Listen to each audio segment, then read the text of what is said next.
हो गया ऐलान, शिवपाल सिंह यादव बनेंगे विधानसभा में नेता प्रतिपक्ष। जी हाँ, आज हम बात करेंगे शिवपाल सिंह यादव जी को लेकर लगातार जो चर्चाओं में बने हुए हैं और चर्चाओं में लगातार जो खबरें आ रही हैं, शिवपाल सिंह यादव जी को नेता प्रतिपक्ष बनाए जाने की जो मांग है वो काफ़ी तेज़ी के साथ उठती हुई नजर आ रही है।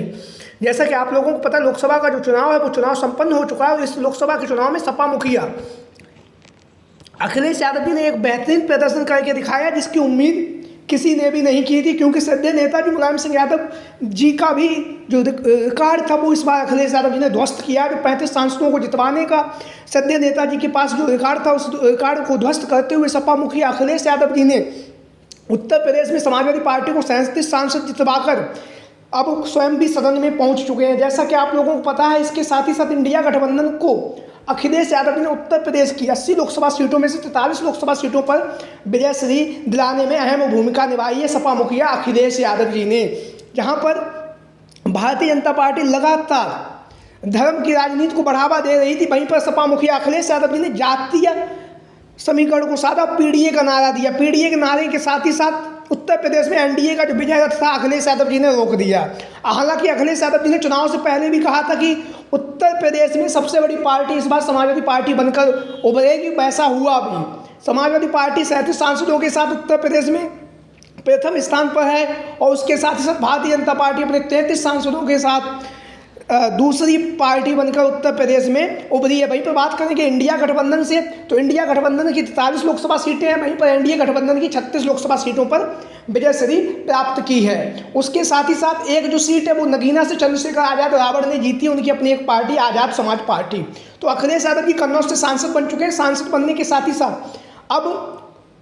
लोकसभा में अखिलेश यादव जी को समाजवादी पार्टी के सांसदों ने उन्हें नेता सदन चुना। नेता सदन चुने जाने के साथ ही साथ अखिलेश यादव जी ने जो कहल की विधानसभा सीट थी वहाँ से अपना इस्तीफा दिया। उस इस्तीफे के साथ ही कहल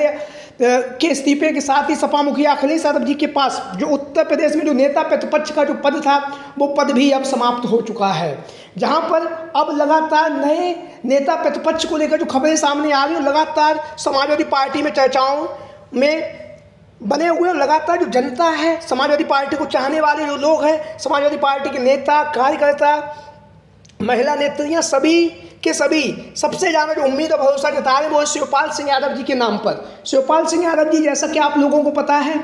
अखिलेश यादव के चाचा हैं और चाचा होने के साथ ही साथ श्रद्धेय नेताजी मुलायम सिंह यादव जी के छोटे भाई हैं और छोटे भाई होने के साथ नेताजी के अंदर जो भी गुण विद्यमान थे वो कहीं ना कहीं अब शिवपाल सिंह यादव जी के अंदर भी हम लोग देख रहे हैं। चाहे नेताजी का चरखा दाव रहा हो, चाहे विभिन्न मुद्दों पर सरकार को घेरना रहा हो, चाहे फिर जनता के बीच में पहुंचकर वोट मांगने का जो एक शिवपाल सिंह यादव जी का एक अपना एक अलग ही रसूख है, उसके साथ ही साथ समाजवादी पार्टी के जो नेता कार्यकर्ता को अंदर एक नए जोश और उत्साह में लाने का भी कहीं ना कहीं शिवपाल सिंह यादव जी की अहम भूमिका रही है। जैसा कि आप लोगों को पता है, शिवपाल सिंह यादव जब से समाजवादी पार्टी में आए हैं, सद्य नेताजी मुलायम सिंह यादव जी के गुजर जाने के बाद जब मैनपुरी में जब लोकसभा का उपचुनाव हुआ था तब शिवपाल सिंह यादव जी ने बहुत ही धाकड़ तरीके से चुनाव प्रचार किया और चुनाव प्रचार में मैनपुरी की जो लोकसभा सीट है यहाँ से डिम्पल यादव जी को रिकॉर्ड मतों से 2,88,000 वोटों से जितवाकर शिवपाल सिंह यादव जी की मेहनत से और अखिलेश यादव जी और तमाम समाजवादी पार्टी के नेता कार्यकर्ताओं ने मेहनत की, उसके दम पर डिम्पल यादव जी नेताजी की जो परंपरागत सीट थी मैनपुरी वहाँ से जीतकर सदन में पहुँची। उसके बाद जब घोसी में विधानसभा का उपचुनाव हुआ तो उसमें भी आप लोगों ने देखा होगा, वहाँ से दारा सिंह चौहान भारतीय जनता पार्टी के प्रत्याशी थे और उसके साथ ही साथ समाजवादी पार्टी की तरफ से सुधाकर सिंह चुनावी मैदान में उतरे हुए थे। तो सुधाकर सिंह के लिए जिस तरह से शिवपाल सिंह यादव जी ने मेहनत की और वहाँ पर घोसी में जाकर अपना जमावड़ा डाल दिया, उसका ही परिणाम रहा कि घोसी की जो विधानसभा सीट पर उपचुनाव हुआ वहाँ पर भी समाजवादी पार्टी के जो प्रत्याशी थे सुधाकर सिंह जी, भाई लगभग 40 से 45,000 वोटों से उन्होंने वहाँ से विजयश्री प्राप्त की है। और इस बार के लोकसभा के चुनाव में जैसा कि आप लोगों को पता है शिवपाल सिंह यादव मार्गदर्शन की भूमिका में रहे और मार्गदर्शक की भूमिका में रहने के साथ साथ लगातार सपा मुखिया अखिलेश यादव जी को दिशा निर्देश भी दिए और दिशा निर्देश देने के साथ साथ जैसा कि आप लोगों को पता है सबसे पहले जो बदायूं की सीट थी वहाँ से धर्मेंद्र यादव को चुनावी मैदान में उतारा, उससे वहाँ से आप लोगों को पता हो सलीम शेरवानी साहब नाराज हुए जो समाजवादी पार्टी के दिग्गज नेता रह चुके थे और रहने के साथ ही साथ वह पूर्व में सांसद भी बदायूं के चुने जा चुके थे।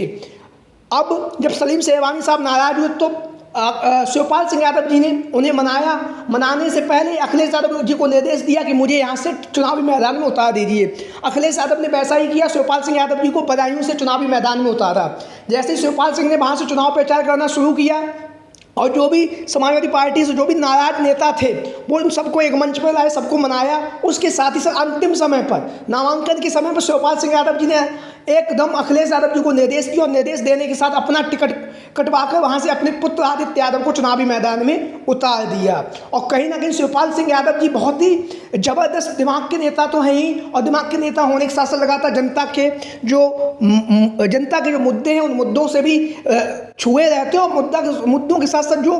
राजनीति समीकरण बनते हैं उनको भी समझने में काफ़ी माहिर हैं शिवपाल सिंह यादव जी। उसके बाद उन्होंने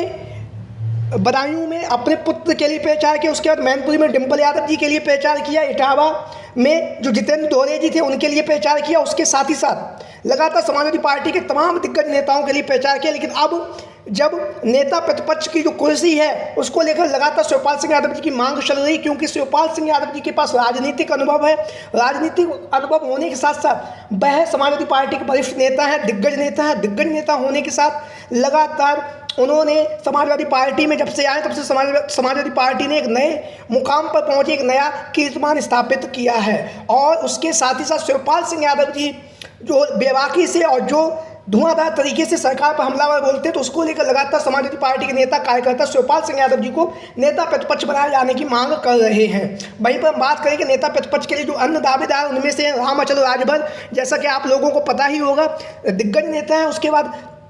नेता प्रतिपक्ष में जो डॉक्टर रागिनी सोनकर जी हैं, मछली शहर से विधायक, उनका नाम भी लगातार चर्चाओं में बना हुआ है। वहीं पर जो एक अन्य नाम भी चर्चाओं में बना हुआ है वो है इंद्रजीत सोर जी, जो समाजवादी पार्टी के राष्ट्रीय महासचिव में, राष्ट्रीय महासचिव होने के साथ साथ लगातार इंद्रजीत सोर जी का जो नेतृत्व रहा है, हमेशा से ही उन्होंने भारतीय जनता पार्टी पर हमलावर रहे, विधानसभा में विभिन्न मुद्दों पर जनता के सरकार को घेरते हुए भी नजर आए। तो इंद्रजीत सोर जी का नाम भी लगातार विधानसभा में नेता प्रतिपक्ष के रूप में चल रहा है। वहीं पर समाजवादी पार्टी के तमाम नेता का साथी कार्यकर्ता लगातार मांग कर रहे हैं कि शिवपाल सिंह यादव जी को नेता प्रतिपक्ष बनाया जाना चाहिए। तो आप लोगों की क्या राय है? सभी साथी कमेंट बॉक्स के माध्यम से अपनी राय जरूर दें। किस नेता को विधानसभा में नेता प्रतिपक्ष की कुर्सी दी जाए, जिससे कि जो अखिलेश यादव जी जो कार्य कर रहे थे लगातार सरकार को घेरने का, वो कार्य सुचारू रूप से चालू रहे, जिससे कि आगामी समय में जिस तरह से लोकसभा के चुनाव में समाजवादी पार्टी ने बेहतरीन प्रदर्शन किया है, आगामी समय में जो विधानसभा की 10 सीटों पर उपचुनाव होने जा रहा है उसमें भी समाजवादी पार्टी बेहतरीन प्रदर्शन करे। और आगामी समय में 2027 में जब विधानसभा का चुनाव होगा तो कहीं ना कहीं नेता प्रतिपक्ष का जो पद है वो बहुत ही ज़्यादा महत्वपूर्ण हो जाता है, क्योंकि आप लोगों को पता है अखिलेश यादव जी ने जब विधानसभा में भारतीय जनता पार्टी को घेरा, उसी का परिणाम है कि समाजवादी पार्टी के 37 सांसद जीत कर सदन में पहुंच चुके हैं।